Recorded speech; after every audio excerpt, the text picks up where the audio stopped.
আমার বন্ধুগণ, আমার বন্ধুরা শুনো, কিয়ামতের ময়দান বড় মুসিবতের জায়গা। এমন একটা জায়গা, আজকে আমরা সূর্যের তাপ সহ্য করতে আমাদের সম্ভব হচ্ছে না। কিয়ামতের ময়দান এত কঠিন মুসিবতের দিন। আল্লাহ সেই সূর্য যখন বর্তমানে পিছন দিকে আলো দিতে আছে, কিয়ামতের ময়দানে আল্লাহ সূর্যের সামনে দিক দিয়ে আলো দেবে, কিন্তু সেই সূর্যটা আপনার আমার আধ হাত উপরে থাকবে। মাথার মগজগুলা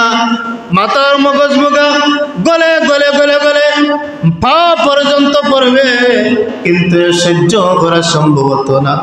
মানুষ হায় হায় হায় আফসোস, মানুষ ইয়া নফসি ইয়া নফসি, আল্লাহ আমাদেরকে বাঁচাও বাঁচাও হইয়া দৌড়াইবে, কোনো আশ্রয়স্থল পাবে না। সেই জায়গাটা বড় মুসিবতের জায়গা রে আমার বৃদ্ধ বাবার, আমার যুবক। সেই জায়গা যাওয়ার আগে আমাদেরকে সতর্ক হওয়া লাগবে।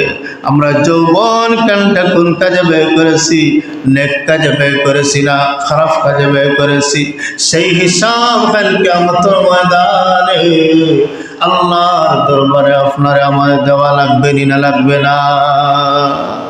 বুঝবেন, খুব কঠিন বিষয়। আমার বন্ধু, 3 নম্বর হলো আমালিহি মিনাইলা ইকতাসাবাহু। ও ধনীরা গো, আল্লাহ যাদেরকে সম্পদশালী বানিয়েছেন, টাকা পয়সা দিয়েছেন, কথাগুলো খুব মনোযোগ সহকারে শুনবেন। আমি কিন্তু প্রশ্ন ধরাবো, যদি জবাব না দিতে পারেন 3টা পর্যন্ত ওয়াজ হবে। আজকে যদি জবাব না দেন 3টা পর্যন্ত ওয়াজ, 3টা পরে জুমার নামাজ।